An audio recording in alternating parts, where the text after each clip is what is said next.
Hello everyone, this is your host for today. We are doing evolution of Stickman. If you didn't know who he was, previously he was a newcomer coming to Canada. Now we have evolved his character, so now he's well settled. He got everything he needed to do, and he's on his rise up. He's about to become our high net worth individuals, ranging from 75 to 150k. So now we have evolved his character. So let's see what happens when we evolve it and how his life changes. First thing, we have a whiteboard that gives us all the information we need, and we're going to find out exactly what needed. So let's start with that. First one, we have 4 parameters we're going to identify and evaluate his life on, and figure out whether he has evolved in a way that we all think we did, or it is just a facade behind it. If you want to know more, stick ahead and we're going to discuss it all over together. Let's go for it. Identity. So let's first define his identity right now, right? His identity currently is he's doing well. He has a salary of between 50 to 150k. Everything is stable. That means life is going as expected. He's finally made it. He's about away from the grind culture. Now he's settled and relaxed. Now, for most of us, this might seem too relatable, right? We are either on the path or we have reached the path where he is. Everything is stable, everything is cool, nothing is moving, right? Let me tell you what happens. This is the phase where financial risk changes shape, right? This is the exact phase where the financial risk starts to subtly change and something changes in your risk model without you knowing. That's the tough part to be, right? That is the issue.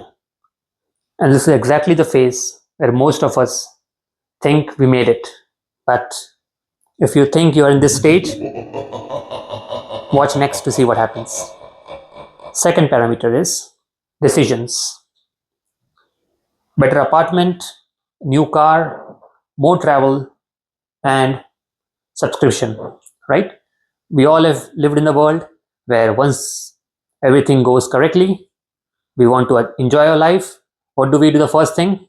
Traveling, living lavishly, getting unlimited subscription, everything is good, right?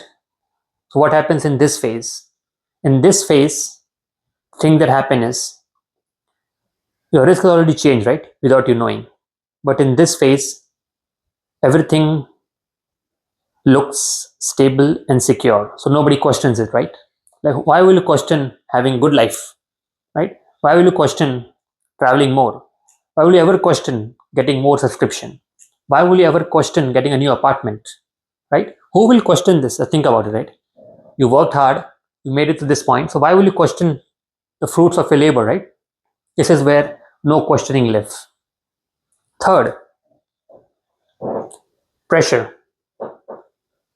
Fixed cost rising up, commitments rising up, flexibility going down.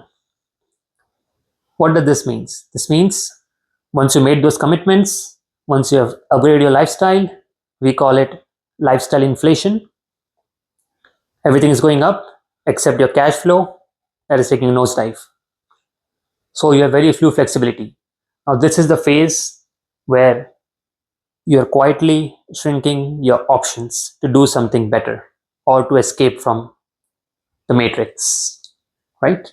This is the exact phase where this person lives, the exact phase where most of us live, where flexibility is going down.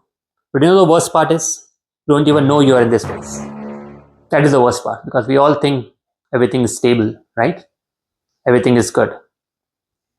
The fourth parameter is second order risk. Risk didn't disappear, it just moved. What does this mean?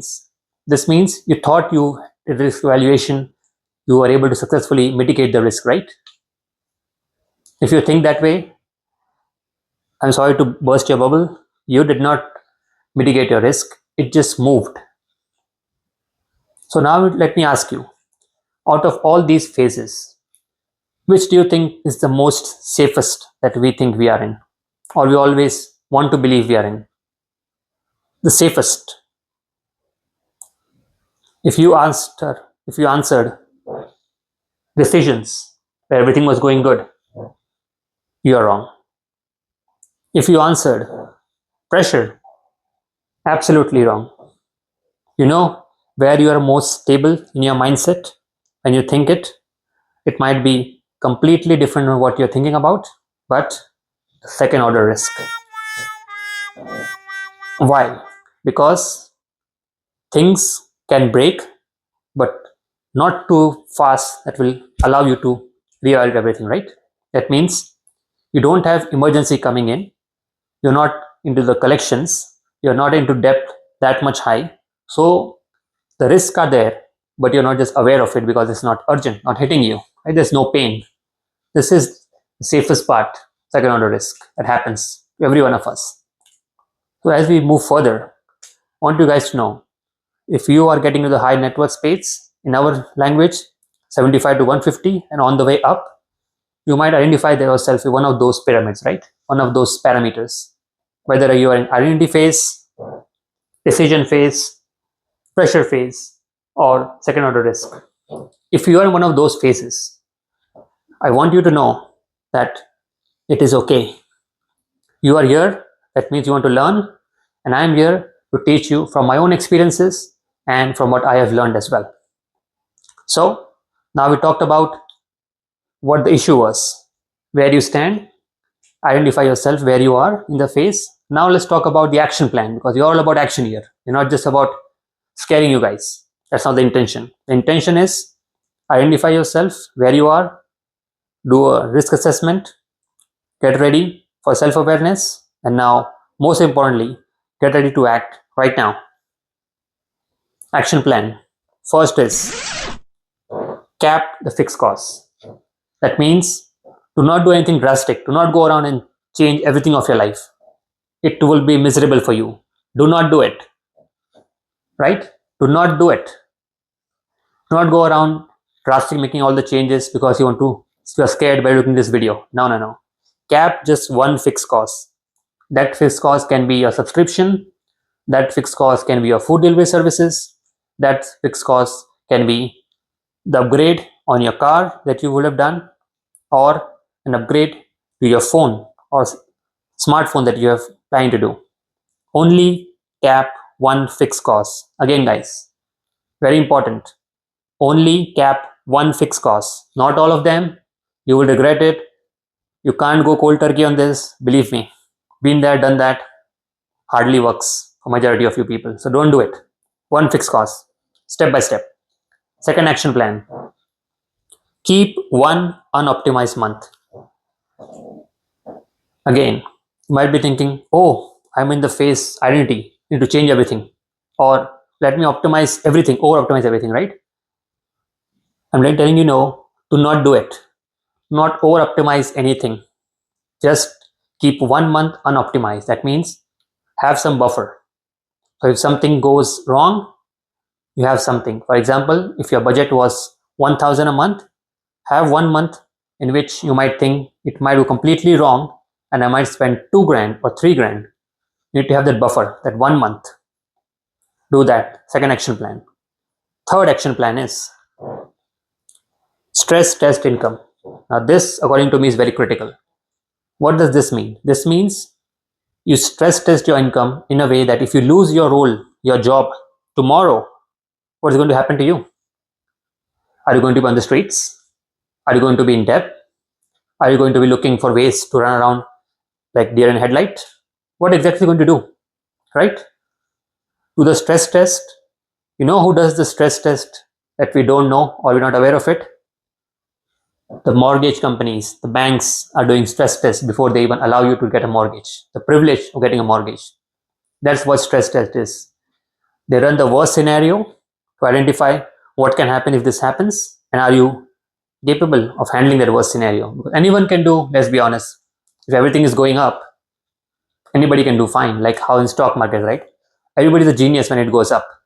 But when it goes down, and you guys know it is going to go down, let's be honest here, what's going to happen? Who is going to support that? Do you have any buffer to support that thing? Right now, example will be, you know how difficult it is to find job in Canada, right? Now, if you lose a job, what is your stress test, aka your emergency fund? If it is 6 months, let me tell you guys, not going to work at least 1 year. Like, what are you talking about? 1 year? That's crazy, right? In this environment, nothing is crazy. I think you know, I know, everybody knows. We know people that are looking for jobs at their level for at least 1 year or more to find anything. How do you think they're surviving? I can guarantee you 9 out of 10 times credit card debt, family debt, or just living stress completely all day, all night. Just getting into debt more and more and more just to cover expenses. Don't let that be you. Be different, do different. Final, fourth action plan, track commitments, not spending. Very important. Do not track your spending what you're doing, because that everybody can do that. We don't do the same thing everybody does. Remember, we're different here. We're high net worth individuals. What I'm talking about is track your commitments, because that is much easier. Commitments might be your rent or your mortgage, your car loan or your car expenses, your subscription, your dining out. Those are your commitments that you made, right? Now, most of us can't get out of the commitments of a rent if it is fixed or mortgage, or of a car loan, right? If you take the car loan, which you should not ever do it, but if you've done it, it's very difficult to get it because it's a legal contract, right? You can't go out, especially for an apartment. Sign a lease, you're stuck in the lease, doesn't matter what happens. Car loan, same thing. But you track it, you get aware of it, you know what is it. So now what do? Once you know, implement action plan. You find a way to work with it, and most importantly, try to make extra money regardless. I don't care if you make even $100 a month. Do not give a damn. Never did, never going to. The whole purpose is not to actually think about what money you make. It's about having that extra buffer we talked about so you can improve your lifestyle.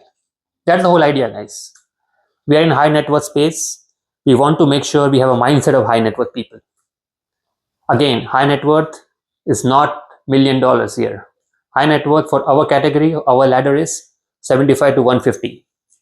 Now some of you might think this guy might be delusional. How can it be high net worth, right? 75 to 150. I make $75,000. It's nothing high net worth, right? Guys, change the mindset.